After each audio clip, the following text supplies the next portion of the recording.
Tiwalang ilang taxpayers na malaki ang maitutulong na isinusulong na panukalang batas sa Senado para sa pagpapababa sa kinakaltas sa income tax ng mga manggagawa.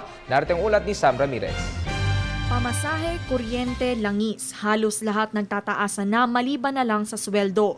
Yan ang palaging hinaing ng pangkaraniwang 1 at 1 gaya nila Roda Sasis, isang clerk at TJ Doktor, isang health financial officer.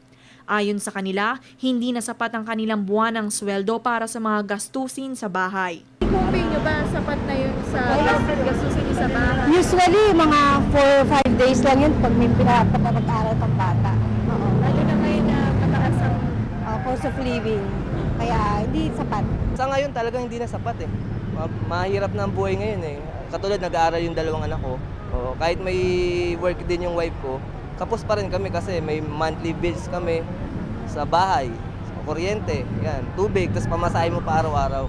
Kaya't malakian nga ang maitutulong ng isinusulong na panukalang batas sa Kongreso na magpapababa sa kinakaltas na income tax. Nang sa gayon, lumaki ang take-home pay ng mga empleyado. Sa magkakahiwalay na panukalang batas nila Senators Ralph Recto, Bam Aquino at Sonny Angara, ipinapanukala nilang amyendahan ang Section 24 ng National Revenue Code. The last time we adjusted income taxes, if I'm not mistaken, was 20 years ago, in 1994, and it's 2014. So I think talagang napapanahon na pag-usapan natin ang mga bagay na to.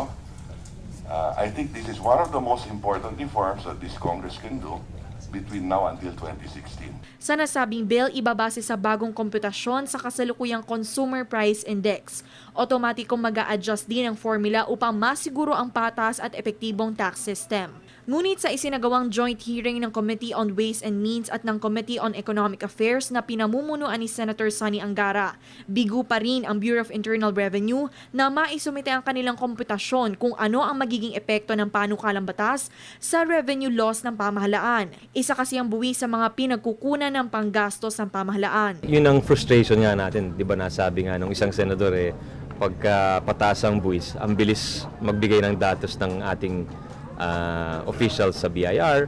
Pagka gusto natin tulungan ng tao, ang pangkaraniwang tao, at gusto natin bawasan ng buwis, 8 buwan na tayo humihingi ng datos. Sana wag naman sanang ganon.